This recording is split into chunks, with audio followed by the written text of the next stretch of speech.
Nous étions en RDC avec donc ce discours du cardinal Fridolin Ambongo, archevêque de Kinshasa, lors de la célébration des 60 ans d'indépendance du Togo, de la RDC, pardon.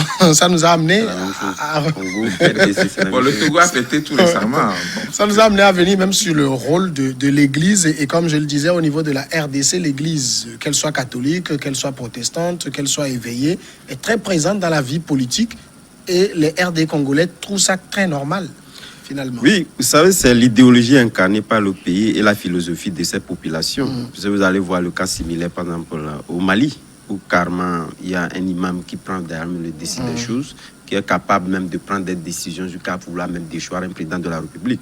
Donc, en fait, cela n'étonne pas parce que ce sont des habitudes qui sont devenues d'ailleurs même coutumières dans ce pays-là. Et aujourd'hui, chaque présidence de la République, ou du moins celui qui aspire à devenir président de la République en RDC, sait pertinemment qu'il doit forcément, du moins, avoir la main pour véritablement gouverner, doit avoir forcément l'onction, ou du moins être dans cette idéologie de gouvernance avec l'Église catholique. Vous l'avez vu, c'est vrai que il peut avoir beaucoup à dire en ce qui concerne les attitudes ou la propension que prend aujourd'hui l'Église catholique en RDC. Mais au-delà de ça, est-ce que le diagnostic qu'il venait de poser ne prend pas réellement en compte ces genres d'aspects? Est-ce que réellement, au fait qu'on peut véritablement avoir peut-être des alliances entre partis politiques, permet à ce qu'on puisse donc voler ou carrément aller à l'encontre de la volonté populaire? Donc je pense que tous ces aspects de la question doivent être analysés, pris en compte dans la gouvernance, ou du moins après 60 ans, et quelles sont les prévisions qu'on fait pour la gouvernance de nos pays à l'avenir, pour que cela impacte réellement ce bien commun, disons l'intérêt général de la population.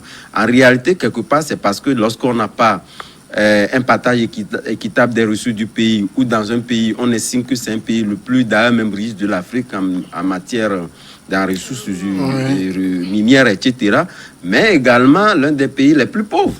Mais au moment, c'est là où vous constaterez qu'il y a vraiment une disproportion entre des classes. Ce que normalement, après le passage du colon, normalement nos pays africains ne doivent plus être s'immiscer dans dans cette cartographie de gouvernance. Mais malheureusement, c'est ce que nous constatons.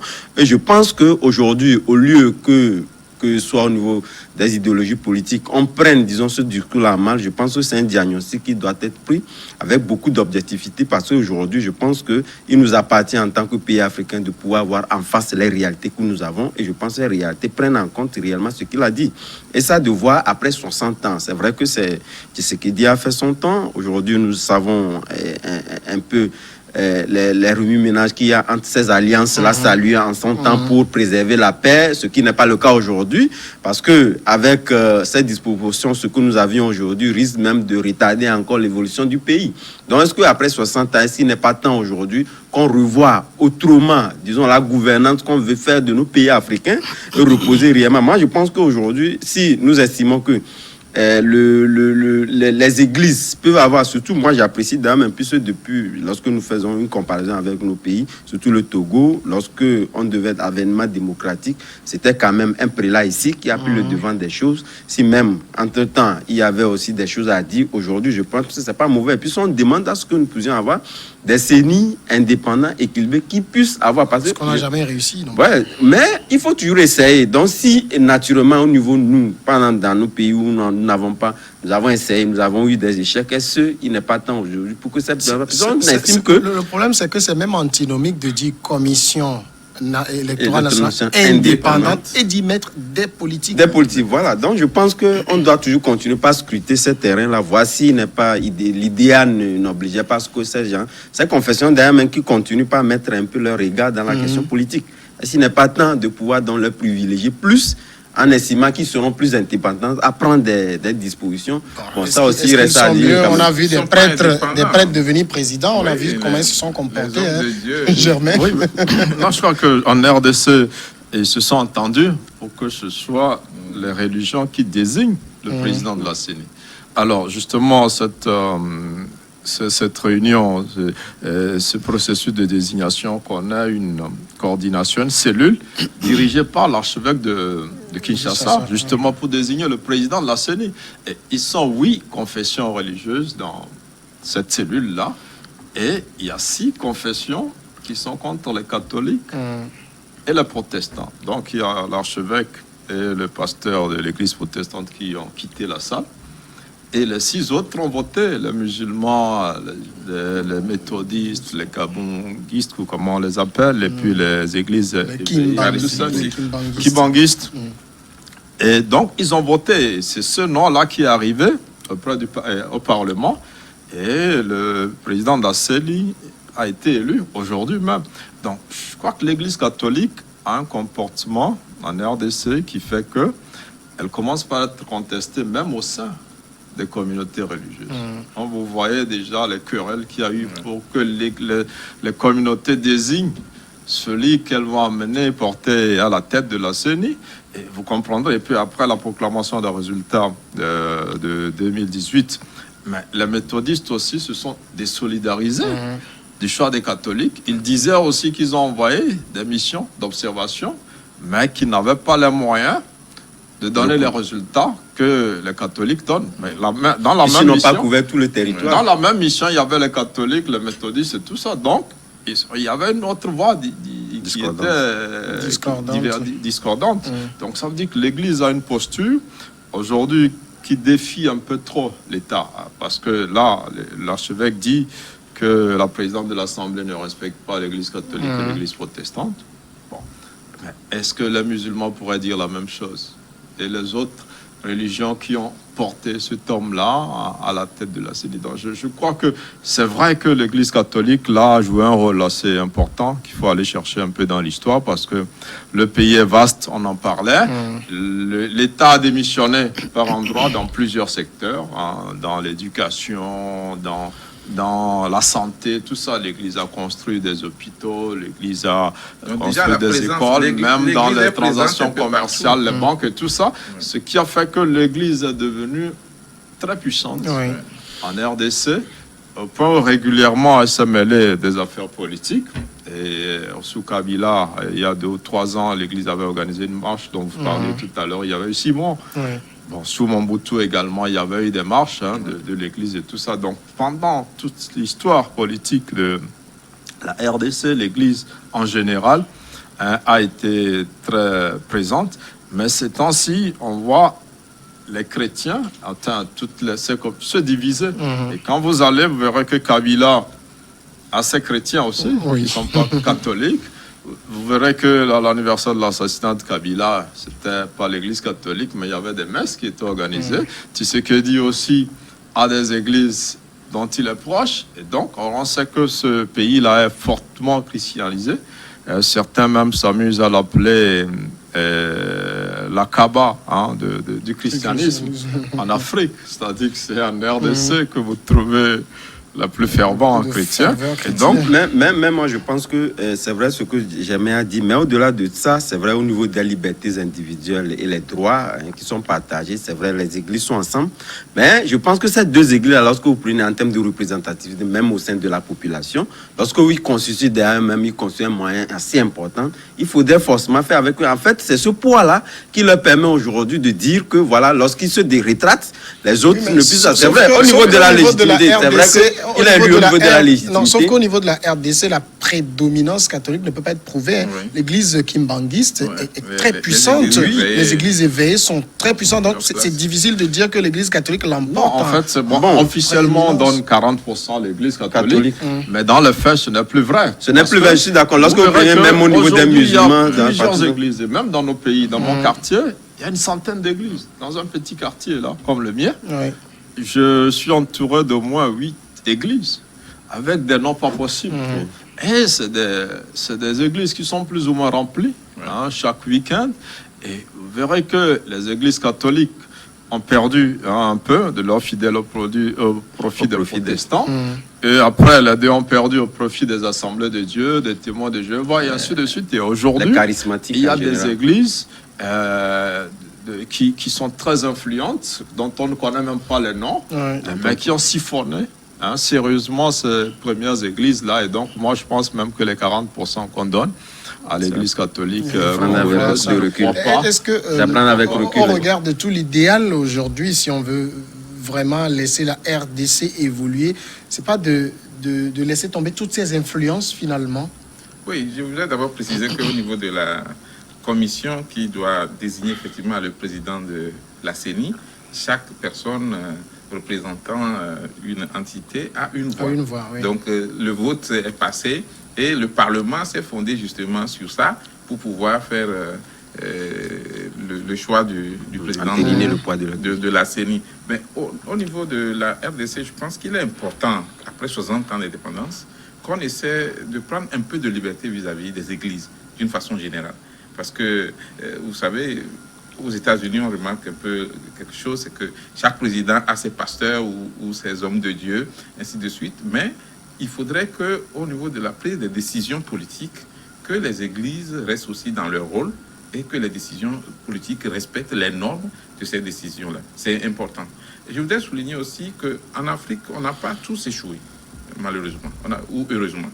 On n'a pas tous échoué, parce que si on prend un pays comme l'Afrique du Sud, qui a connu en plus l'apartheid, qui est fini, ça fait seulement quelques décennies, l'Afrique du Sud a su décoller et se faire remarquer, sortir du lot. Ça veut dire qu'aujourd'hui, tous les pays africains doivent, effectivement, après avoir fait le bilan, redéfinir une autre logique de développement.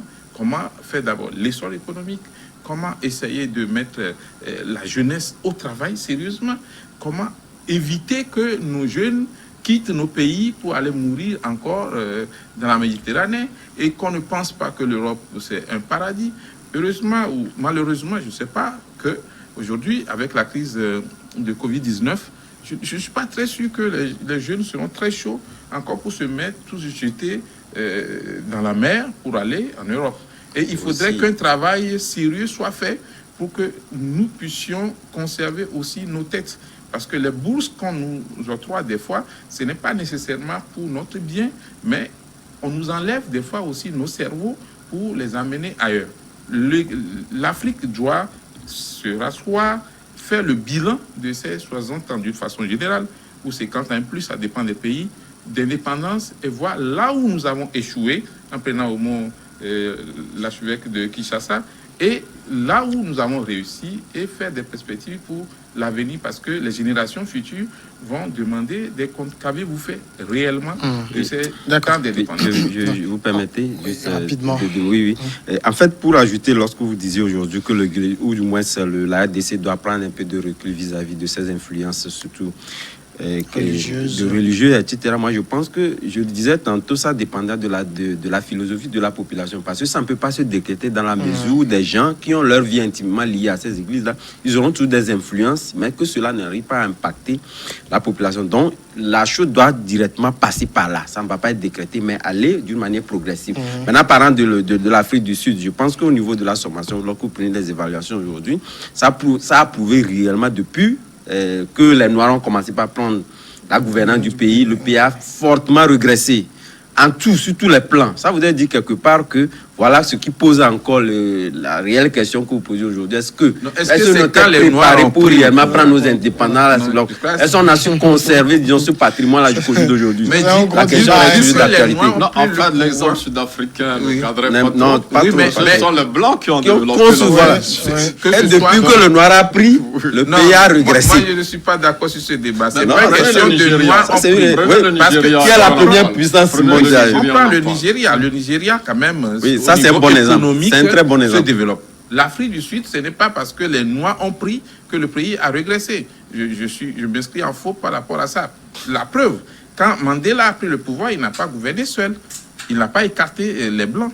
La gouvernance mais vous ne pouvez pas gouverner sans tenir compte de ces leviers d'alternatives. Donc, ce n'est pas une question de noir ou de blanc, mais ça, c'est un gros débat. On va quitter modéré. cela, puisqu'on était sur les influences religieuses. On va voir l'exemple au niveau du Mali.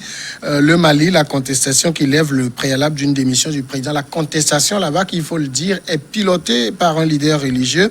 Le mouvement de contestation contre le président malien a indiqué mercredi ne plus faire de la démission d'Ibrahim Boubacar Keïta un préalable à un dialogue avec le pouvoir pour sortir d'une crise politique qui alarme les alliés de ce pays. Le mouvement dit du 5 juin a persisté à dire que le président Ibeka devrait démissionner avant toute discussion, mais il a affirmé son esprit d'ouverture au dialogue et la démission du chef de l'État ne figure pas dans une liste d'exigences communiquées lors d'une conférence de presse. C'est une évolution? Non, vous savez, lors de la première sortie de l'imam Diko, vous avez constaté, lors de l'interview, il a dit carrément, parce que c'était, en fait, cela n'a pas tellement retenu l'attention, mais étant donné que c'était beaucoup de regroupements, qu'on avait donc colmaté par-ci, par-là, d'autres faisaient donc de cette exigence-là, disons l'exigence numéro 1, avant même tout préalable de discussion. Or, lui, dans son entendement... Ce n'était pas vraiment sa position. Oui, c'était pas sa position. Donc, je pense que, vu son influence et au vu des différents rouages qu'ils ont eu dans cette discussion-là, il a permis, au vu de cette influence-là, de prendre toujours le dessus, à leur faire comprendre que, quand même, il y a des bribes de démocratie à prendre en compte. On ne peut pas élire un président de la République nous-mêmes aujourd'hui, au vu de sa gouvernance, parce qu'il n'y a aucun test. Il faudrait quand même prendre également ces gens de compte. Donc, je pense que ces influences ont permis à ce qu'ils puissent donc arracher cet aspect de la chose, qui ne portait d'ailleurs même pas, puisque la question était de toujours mettre les problèmes du pays sur la table, qu'on en parle, qu'on puisse en discuter, voir réellement quels sont les aspects. Il y a plus de positivité, parce que là-bas, on voit réellement que beaucoup de questions subsistent et font qu'aujourd'hui, le pays est ingouvernable d'ailleurs même aujourd'hui, parce que ce qu'il a promis, il n'a plus la main libre de le faire. Et je pense qu'aujourd'hui, lui aussi, il a donné quand même... disons des bribes d'espoir par rapport à ces manifestations-là. Et je pense que je pense que ce sont des points, des clichés très importants à prendre en compte, et que si réellement cela venait à être réalisé, permettra, disons, au Mali de pouvoir connaître d'autres les jours meilleurs, parce que aujourd'hui, vous savez, lorsque le pays est divisé comme ça, où nous avons les différentes idéologies, les opinions qui sont tellement divisées, donc c'est l'ennemi qui avance à grands pas. Parce qu'il n'y a plus du nom. Vous prenez au sein de l'armée, en fait, ce qui est démontré aujourd'hui au sein de l'armée, c'est la même question qui se pose entièrement. Sauf que c'est la grande, mais on n'arrive pas à les exprimer en tant que telles. Mais ces expressions sont d'une manière ou d'une autre déversées au niveau des autres tendances qu'on voit. Donc, je pense qu'aujourd'hui, la question fondamentale de rester sur table, de pouvoir réellement poser les problèmes afin de les voir d'abord en France, et voir réellement qu'est-ce puisque c'est le Malien qui gagne dans tout ça là. Donc, continuer par réclamer une démission qui probablement ils ne pourront pas avoir. Ça, c'est pas évident, parce que je ne crois pas que Ibrahim Boubacar qui est appuyé dedans, c'est une bonne chose qu'on puisse donc délaisser ce point de la chose et poser le problème du dialogue et voir dans quelle mesure on peut réellement renouveler une confiance, que la confiance renaît. Justement. Jamais ça veut dire que si on laisse tomber le préalable de la démission du président, on va pouvoir sereinement entamer un dialogue? Oui, je pense que le président qui a été sérieusement secoué était déjà ouvert au dialogue, était ouvert à accepter un certain nombre de choses. Et on a vu dans la foulée aussi la démission de quelques membres de la Cour constitutionnelle et tout ça. Pour moi, c'était des signaux quand même pour attester et apaiser la contestation. Et il y a eu aussi les médiations internationales. Il y a eu aussi des jeux de couloir entre le pouvoir et les contestataires. Et tout ça a fait que, de l'autre côté, on a mis un peu d'eau dans le vin, parce que faire démissionner un président qui n'est pas reconnu dictateur dans un pays comme le nôtre et qui n'a pas fini son mandat, c'est une affaire compliquée. Et face à des gens qui ne sont pas forcément bien organisés, parce qu'ils drainent des milliers de personnes, on va faire partir un régime et ouvrir carrément un boulevard qui va encore créer d'autres problèmes au pays. Donc je pense que toutes ces visions-là ont été mises dans la balance. Et donc ce que les Maliens voudraient, c'est de voir déjà un pouvoir capable de régler ces problèmes sur le plan sécuritaire, d'abord. Et puis après, les problèmes de pauvreté, les problèmes des jeunes et tout cela. Et maintenant, ceux qui contestent Ibeka aujourd'hui, c'était ceux-là qui ont permis son élection, qui ont battu campagne pour lui. Et donc, il le sait très bien. Et il a tout intérêt à discuter avec eux, à ouvrir un peu le gouvernement pour que ceux qui ont des compétences et qui souhaitent les apporter au service du Mali les apportent. Mais en même temps, ça peut aussi aider Ibeka, parce que le imam Diko qui conduit cette contestation est très ouvert à une négociation avec les djihadistes, parce que toutes les solutions jusqu'ici ont montré leur inefficacité, malgré les appuis militaires étrangers et tout cela. on n'a pas pu vaincre les djihadistes. Et il y a des morts dans l'armée, il y a des morts dans la population, il y a des affrontements interethniques et tout cela. Et donc ça veut dire que les solutions actuelles n'ont pas été efficaces. Et lui propose, il a une vision qui pourrait marcher, parce que nous sommes restés dans une vision purement occidentale du règlement de la crise, alors que, tout comme la RDC dont on parlait, c'est tout bénéfice pour l'Occident que le Mali reste dans cette situation, avec plusieurs zones assez riches qui sont incontrôlées, et donc qui peuvent être l'objet de plusieurs transactions les plus inimaginables. Donc je pense que cette contestation, si elle ne dégage pas IBK, et apparemment c'est le cas, pourra aider le Mali, parce que véritablement des solutions endogènes, des solutions locales pourraient être proposées à la crise qui secoue le Mali. Alors, on laisse tomber la demande de démission du président IBK, mais les exigences phares sont la dissolution de l'Assemblée nationale et la formation d'un gouvernement de transition dont le mouvement désignerait le Premier ministre que le président ne pourra pas démettre. Est-ce que ça reste des préalables négociables? Je pense que déjà le premier point, qui est le point phare, a été revu un peu, et donc on a mis de l'eau dans le vin du côté de la coalition de contestation, et c'est possible également de revoir beaucoup d'autres positions. Vous savez, il faudrait que nos pays tirent exemple sur l'histoire pour prendre certaines dispositions. Quand un président est élu démocratiquement, vous demandez sa démission, il faudrait premièrement que l'armée vous appuie. Si vous n'avez pas le soutien de l'armée pour arriver à cette démission, vous n'aurez rien du tout. Il faudrait qu'au niveau de la communauté internationale, vous ayez également les soutiens. Alors, aujourd'hui, est-ce que c'est normal que le président élu démocratiquement soit chassé du pouvoir par des mouvements de contestation? Oui, ça peut arriver. Jamel le disait tout à l'heure, si c'est un président dictateur reconnu comme tel, je crois que la communauté internationale va se lever aussi contre ce président-là, et vous avez le soutien. Mais dans un pays comme le Mali, se mettre à chasser le président, moi je dis souvent à 2 ans pratiquement de la fin de son mandat, c'est plutôt donner une force au mouvement à l'ennemi, des djihadistes, les terroristes. Et aujourd'hui, il y a beaucoup de territoires qu'on ne contrôle même pas au Mali. Et s'il faut maintenant laisser le fauteuil présidentiel à je ne sais qui pour le moment, mais ça veut dire qu'on prend des risques. Alors le plus simple... les autres demandes, je parlais de la dissolution du Parlement et de la formation d'un gouvernement de transition dont le Premier ministre sera nommé par la contestation, qui ne peut pas être évoqué par le président. Oui, ça aussi, ça reste des demandes très fortes. Oui, mais ça fait partie des erreurs qu'on a eues ici au Togo, où on a dit le Premier ministre a tel pouvoir, on ne peut pas, ainsi de suite, et on sait que ça nous a amené droit au mur. Aujourd'hui, il faut revoir cette position. La première personne à proposer la dissolution du Parlement, c'est bien le président IBK lui-même. Après avoir rencontré l'imam Diko, il a dit que lui, il est ouvert, même s'il faut former un autre gouvernement, et dissoudre l'Assemblée nationale, lui, il est d'accord. Mais ce qu'il ne peut pas accepter aussi, c'est qu'on lui demande de quitter le fauteuil présidentiel. Maintenant, quand on dit c'est le mouvement qui nomme le Premier ministre, et puis le mouvement nomme le Premier ministre que le président de la République ne peut pas toucher, mais là aussi on rentre dans un autre système qui ne dit pas son nom. Est-ce que c'est démocratique?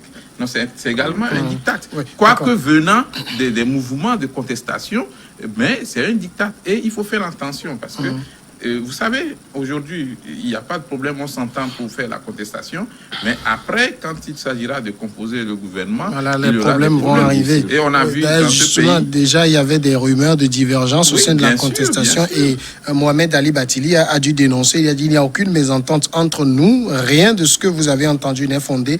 Ça me rappelle de ce qu'on nous disait ici lors de la C14. Oui, après, on connaît la suite. On connaît la suite. On a déjà crié ici, Samuel, tu permets, on a déjà crié ici, Fort Masgo, et on avait fait des analyses pour dire c'est pas une question de Fort Masgo. Il faut plutôt se préparer pour les élections, et si vous arrivez à remporter les élections, vous allez diriger le pays. Alors, demander que l'Assemblée soit dissoute, ça c'est faisable, mais on oublie un point, c'est que cette Assemblée, elle ne fait pas encore 3 mois. On va aller à une nouvelle élection. c'est de l'argent aussi qu'il faut gaspiller. Le Mali a-t-il les moyens aujourd'hui? Non, le problème subsistait déjà du fait que IBK lui voulait rester un peu tacite sur d'abord le grand dialogue qui a donc proposé les dates d'organisation des élections. Oui. Or, disons, cette préoccupation n'a pas pris en compte les autres facteurs qui sont venus en rajouter. Coronavirus, etc., est aussi passé par là. Ça voudrait dire quelque part, il y avait de l'impréparation d'ailleurs même dans cette organisation des élections législatives. Ce qui est un facteur de ce soulèvement parce qu'il y a des gens dans les localités qui sont très mal élus. Et là, il y a même le président de l'Assemblée qui a dû être repêché par la Cour constitutionnelle tout à fait. sur, et c'est des révélations, sur l'insistance du fils du chef de l'État. Ouais. Et ce qui est intéressant dans cela, c'est que IBK lui-même, il est déjà partant. Il d'abord a reconnu le fait que ces députés-là étaient à des points mal élus. Et ça, je pense que ça faisait partie des propositions faites par la CEDEAO, où on reprend les élections là-bas. Donc déjà, je pense que... ils ont parlé de reprise partielle. Oui, reprise partielle. Là où il y a des contestations. Mais là, pour la contestation, c'est dissoudre le Parlement. Non, le Parlement peut être dissous. Je pense que ça, les négociations doivent prendre ça en compte. Mais quelque part, c'est l'erreur que moi je trouve en IBK, ou du moins c'est la population qui parle IBK, c'est de prendre réellement le temps de pouvoir donc maîtriser cette pandémie-là sous contrôle. Et là, peut-être, on aurait même évité...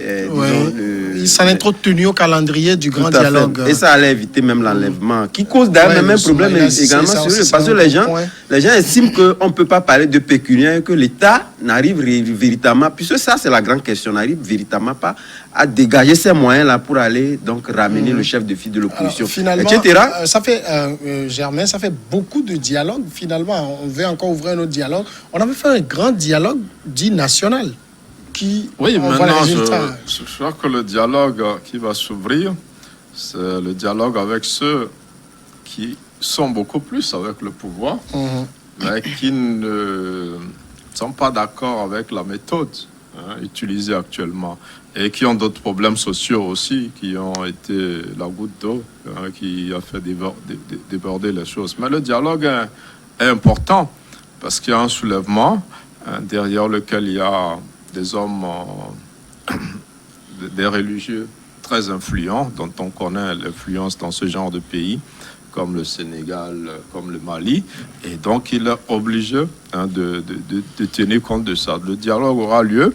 Ceux qui sont dans la rue, c'est vrai qu'ils mettent la barre très haute, sachant bien qu'ils ne peuvent pas obtenir tout cela. Déjà, s'ils obtiennent déjà le dialogue, c'est un succès. S'ils obtiennent déjà la recomposition de la Cour constitutionnelle, ce qui est évident, c'est déjà aussi un succès. S'ils obtiennent la reprise partielle des législatives ou totale, c'est aussi un succès. Mais je crois que ce dialogue-là aura lieu parce que IBK a tout intérêt, parce que la seule partie du pays qui est un peu stable, si elle se soulève en permanence, c'est que là, ces jours sont comptés. Et puis, il ne faut pas aussi oublier l'épisode de Sanogo aussi, qui a fait un coup d'État. Et on a su comment tout ça est parti. C'est pourquoi je vois que la position de l'armée malienne est très délicate dans cette situation.